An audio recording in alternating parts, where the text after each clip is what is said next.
The problem then of Marxism is just like all other totalitarian and militaristic ideologies, it says it will unite, it actually divides. It undermines every natural evolutionary human mechanism, evolved human mechanism, and invented institution to prevent evil and criminal activity spreading like a cancer. It does not take into account technological or social advances that make it irrelevant.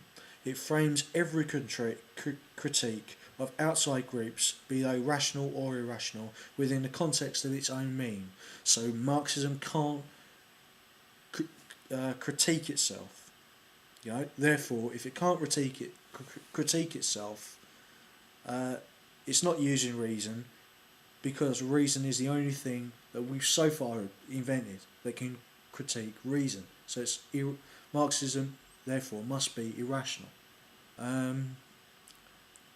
It's an interest-based system, a selfish interest-based system of thought. Thus, Marxism and its offshoots frame and tries to destroy real social democracy solutions such as cooperatives and social markets. Why? Because the end state of Marxism is the same as the end state of ultra-capitalist, ultra-conservatism, an anti-society, an atomistic society where there is that is antisocial, unlike Stoic or even Epicurean philosophy, which are starting points of social democratic philosophy. You know, in the sense that they view reason as a universal tool.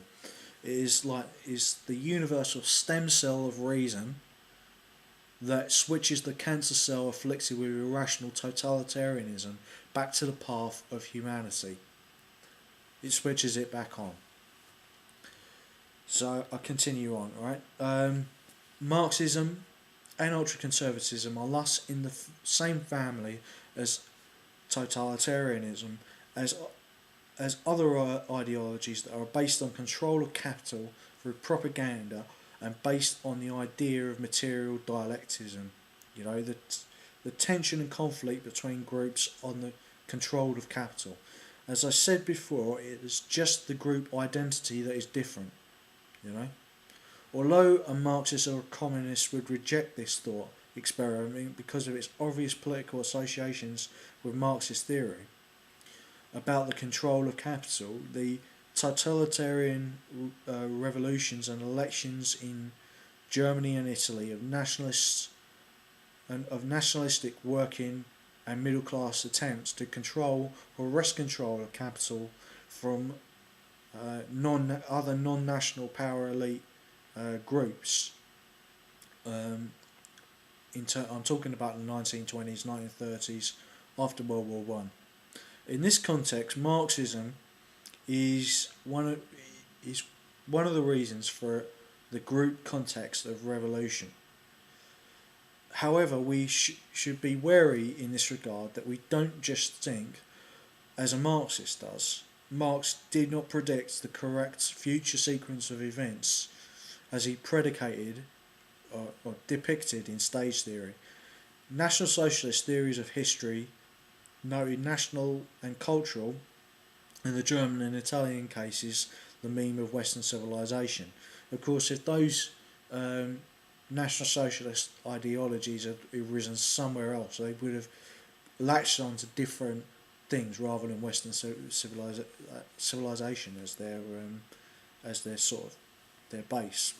I'll go back and continue. In the German and Italian case, the meme of Western civilization, but a narrow focus on the perceived heroic strands of this meme in the actions of artistic sciences and trades, war, economic progress through the new methods of civil and military Keynesianism in order to gain self-sufficiency. Okay? And in that sense, I mean, as I'll talk about later on, that people in National Socialism focused on Sparta for instance, or other warrior militaristic cultures or cults, in Western traditions, the Teutonic Knights would be another example. And that was probably more from sort of Himmler's side of things rather than the sort of general propaganda of the time. So the National Socialists were less concerned with the means in Western civilization of consent, democratic accountability through although referendums were used. However, in the institutional legal sense and legal sense, traditional National Socialism was not democratically accountable.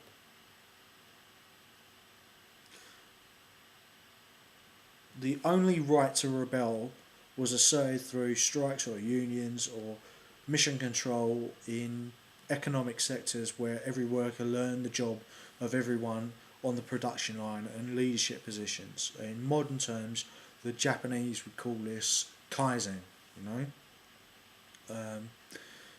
In the armed forces, the same mission control system gave flexibility, cohesion and freedom of action and method in order to attain set military objectives. This psychological approach was thus restricted to the obligation of the citizen or subjects to each other, the national community, society, and to the National Socialist state and party and leader. As such, traditional limited democracy and absolute democracy is not in any sense the same as traditional National Socialism, yet there are elements of both within a totalitarian system, i.e. referendums, parliament and advisors and ministers. The skeleton is there in motion of a democratic state, but without with the ligaments and muscles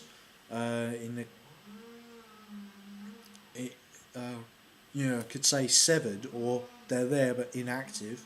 In the case of Hitler, because of the domination of political life by his personality and the fact that he designed the state apparatus, and to a lesser extent Mussolini, are less active, apparent or in motivation in terms of the ligaments and muscles of a democratic state. Because of course it was a totalitarian dictatorship. With a different or weaker grip on the zeitgeist of the population, a more traditional model of the Republic, with overtones of the Roman Republic, with its dominating senatorial power groups and a socially egalitarian meritocracy, might have arisen, or even a partially limited democratic state emerged within the meme of a militaristic National Socialist meme. However, people like Spear or Donuts in that sense had come to power, in a non-warfare situation. That's what I was referring to there.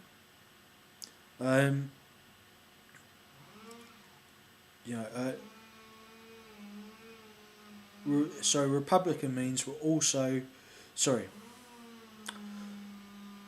a socially egalitarian meritocracy might have arisen, or even a partially limited democratic state emerged within the meme of a militaristic National Socialist meme. However, as much as there were